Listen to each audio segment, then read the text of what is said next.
MIT technology review Pakistan के news studio में खुशामदीद। मैं हूं आपका मेज़बान GM शाह। न्यूज़ राउंडअप का आगाज करते हैं। बुलेटिन के आगाज में आपको बताते हैं कि चाइना पाकिस्तानी मिसाइल प्रोग्राम को हाई परफॉर्मेंस ट्रैकिंग सिस्टम फराहम करेगा, जिससे पाकिस्तानी मिसाइल की कारकर्दगी में बेहतरी आएगी। इस हवाले से चाइना के माहिरीन ने पाकिस्तान का दौरा किया, जहां उन्होंने पाकिस्तानी स्टाफ को इस निज़ाम के बारे में तरबियत दी।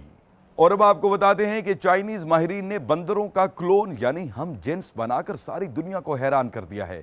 इस क्लोन की तैयारी में माहिरीन ने नॉन एम्ब्रियोनिक सेल को सोमेटिक सेल में इस्तेमाल करते हुए एग तैयार किया है, जिससे इन बंदरों की पैदाइश का अमल मुमकिन हुआ।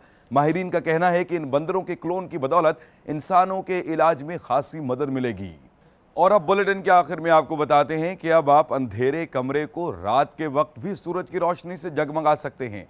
इस हवाले से अमरीकी माहिरीन ने एक LED विंडो फ्रेम तैयार किया है, जिसको कमरे में किसी भी जगह पर नस्ब किया जा सकता है। ये फ्रेम एक सेंसर के साथ मुंसलिक है, जो सूरज की रोशनी से तवानाई हासिल करते हुए कमरे में रोशनी पैदा करता है। इसको सनलाइट LED विंडो के नाम से मंसूब किया गया है। इसके साथ ही MIT टेक्नोलॉजी रिव्यू पाकिस्तान के न्यूज़ स्टूडियो से अपने मेज़बान GM शाह को इजाज़त दीजिए। अल्लाह निगहबान।